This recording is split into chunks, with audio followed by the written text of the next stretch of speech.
इस वीडियो में दी गई जानकारी का उद्देश्य सामान्य जागरूकता और शैक्षिक जानकारी साझा करना है। भारतीय संविधान के अनुच्छेद 51A के तहत प्रत्येक नागरिक का कर्तव्य है कि वो विज्ञान दृष्टिकोण, मानववाद और सुधार की भावना को बढ़ावा दे। भारतीय संविधान ने हम भारतीयों को रीति रिवाज, परंपरा और अपने अपने धर्म को बनाए रखने की स्वतंत्रता दे रखी है, लेकिन रीति रिवाज, परंपरा और धर्म के नाम पर अंधविश्वास को बढ़ावा देना समाज और देश के लिए हानिकारक होता है। संविधान हमें अंधविश्वास के खिलाफ जागरूकता फैलाने का अधिकार देता है, ताकि हम एक प्रगतिशील और तार्किक समाज का निर्माण कर सकें। इस वीडियो में व्यक्त विचार हमारे अपने हैं और इसका मकसद किसी की भावनाओं को ठेस पहुंचाना नहीं है। कृपया दी गई जानकारी को लागू करने से पहले अपने विवेक का उपयोग करें। हम किसी भी गलतफहमी या नुकसान के लिए जिम्मेदार नहीं होंगे।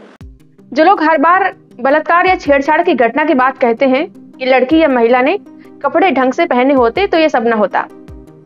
आज वो सब कहाँ है? कहाँ है वो सारे संस्कारी ठेकेदार? क्योंकि इस बार जिस महिला का यौन उत्पीड़न हुआ वो सिर से लेकर पांव तक बुर्के में ढकी हुई थी, फिर भी उसके साथ गली में दिन दहाड़े सेक्सुअल असॉल्ट हुआ, वो भी एक ऐसे मुल्क में जहां लोग कहते हैं पर्दा इज्जत है, बुर्का सुरक्षा है और औरत को ढककर रखो तो वो महफूज रहेगी। पिछले दिनों एक घटना काफी चर्चा में आई। ये घटना उत्तर प्रदेश के मुरादाबाद की है, नागफनी थाना क्षेत्र के डिट्टीगंज इलाका की। एक बुर्का पहनी महिला गली से गुजर रही थी। वो अकेली थी, करीब 50 साल की उम्र, 4 बच्चों की माँ, एक बेटा शादीशुदा भी है। तभी अचानक एक लड़का पीछे से आता है, उसे दबोच लेता है और उसके शरीर पर निजी अंगों को जबरन छूता है। महिला डरकर पीछे हटती है, चीखती चिल्लाती है और ये हैवान वहां से भाग जाता है फिर चिल्लाने की वजह से। और ये सब सीसीटीवी में रिकॉर्ड हो गया। वो आदमी कोई अजनबी आवारा नहीं था, वो एक नर्सिंग स्टाफ था, आदिल सैफी, एक प्राइवेट अस्पताल में काम करता था। वीडियो वायरल हुआ, लोगों में काफी गुस्सा भी भड़का। पुलिस ने तलाश शुरू की तो एनकाउंटर हुआ उसका।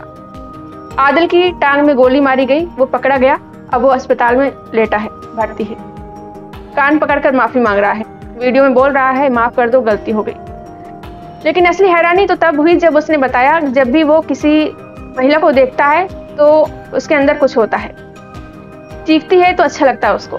ऐसी हरकत पहले भी वो 5 बार कर चुका है। क्या सुना आपने? 5 बार। मतलब यह आदमी आदी है, एक सॉफ्ट स्पोकन सभ्य कपड़े पहने दिखने वाला, लेकिन एक सिरफिरा यौन शिकारी। अब सवाल यह है कि इस बार किसको दोष दोगे? उस महिला को जो बुर्का पहने थी, या उस गली को जो थोड़ी सुनसान थी, या फिर उस महिला की उम्र को कि वो 50 साल की थी? या अब जाकर आप मानेंगे कि दोष कपड़ों का नहीं, सोच का होता है। हर बार जब किसी लड़की या महिला के साथ बलात्कार होता है या छेड़छाड़ होती है तो लोग कपड़ों पर सवाल उठाते हैं। कहते हैं छोटे कपड़े पहनती थी, बिना दुपट्टे के घूम रही थी, रात को बाहर क्यों निकली थी। अब बताइए इस घटना पर इस बुर्का पहनी महिला ने ऐसा क्या किया था कि उसका यौन उत्पीड़न किया गया, रेप करने की कोशिश की गई? क्या आप कहेंगे कि औरत को घर में रहना चाहिए था? तो फिर सुनिए, बलात्कार घर के अंदर भी होते हैं। घर के पुरुष भी अपने घर की महिलाओं, यहाँ तक कि कुछ तो अपनी बहन बेटी के साथ बलात्कार तक करते हैं। ऐसे बहुत से केस हैं। जो लोग कहते हैं कि बेटी घर से ना निकले तो सुरक्षित रहेगी, लेकिन सच तो यह है कि घर भी सुरक्षित नहीं है महिलाओं के लिए, बच्चियों के लिए। कुछ वायरल वीडियो देखे हैं अभी हाल ही में। एक गली में खेलती हुई ट्राईसाइकिल वाली बच्ची को एक आदमी जबरन चूमता है। एक बच्ची अपने भाई के साथ जा रही है तो एक आदमी वहां से आता है और उसको जबरन पकड़ लेता है, उसे बैड टच करता है। इन घटनाओं में बच्चियां छोटे कपड़े नहीं पहनी थी। इस समाज में औरतों को, लड़कियों को सिर्फ शरीर समझा जाता है, इंसान नहीं। बलात्कार की असली वजह है पितृसत्तात्मक मानसिकता, वो सोच जो मानती है कि औरत भोग की वस्तु है, उसका काम है पुरुष की सेवा करना, उसे खुश करना, वो बाहर निकलेगी तो बर्बाद होगी। ये वही सोच है जो महिलाओं के शरीर को नियंत्रित करना चाहती है, उन्हें ढककर रखना चाहती है और फिर भी उनसे नफरत करती है। पितृसत्ता कहती है ढको और छुपाओ, फिर भी अगर कुछ हुआ तो दोष तुम्हारा ही होगा, गलती तुम्हारी होगी। इस घटना में आरोपी मुस्लिम है और पीड़िता भी मुस्लिम है और वो पूरे बुर्के में ढकी हुई थी। अब बताइए, क्या बुर्का सुरक्षा दे पाया? क्या पर्दा बलात्कारी को रोक सका? नहीं। और यही बात सभी धर्मों पर लागू होती है। हिंदू लड़कियों को छेड़ने वाले भी ज्यादातर हिंदू ही होते हैं। तो जो लोग कहते हैं कि हम अपनी औरतों की रक्षा करते हैं, उनसे कहें पहले अपने भीतर की बलात्कारी सोच को मारो। सुरक्षा का सॉल्यूशन घरों में बंद रहना नहीं है, ना ही सिर से पांव तक ढक लेना है और ना ही शादी कर देना है। सुरक्षा तब आएगी जब इस समाज की सोच बदलेगी, जब लड़कों को सिखाया जाएगा कि ना का मतलब ना होता है, जब बच्चियों को डर नहीं आत्मविश्वास मिलेगा, जब स्त्री के अस्तित्व को शरीर से अलग देखा जाएगा।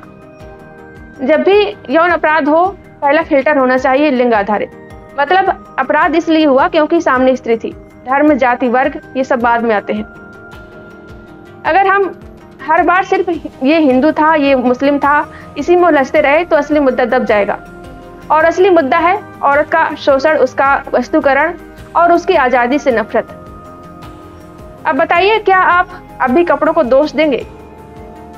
क्या अब भी आप कहेंगे औरत ने छेड़छाड़ को न्योता दिया था, या औरत की ही गलती थी?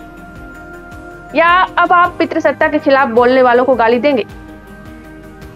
चुप रहना अब कोई ऑप्शन नहीं है, चुप रहना अब समर्थन है बलात्कार का। अगर आप इस मुद्दे पर चुप नहीं रहना चाहते तो इस वीडियो को शेयर करें, कमेंट में लिखिए कपड़े नहीं सोच बदलिए। हर बार जब कोई कपड़ों को दोष देगा तो ये वीडियो इसका जवाब होगा, क्योंकि लड़कियां किसी की जागीर नहीं है, उनका शरीर उनकी मर्जी है। समाज को गंदी सोच से आजादी की जरूरत है। बलात्कारी की जात नहीं होती, कोई धर्म नहीं होता, कपड़े नहीं देखता, वो देखता है सिर्फ मौका। और जब समाज चुप रहता है तो उसे और ताकत मिलती है। इस बारे में आपका क्या कहना है, कमेंट में जरूर बताएं।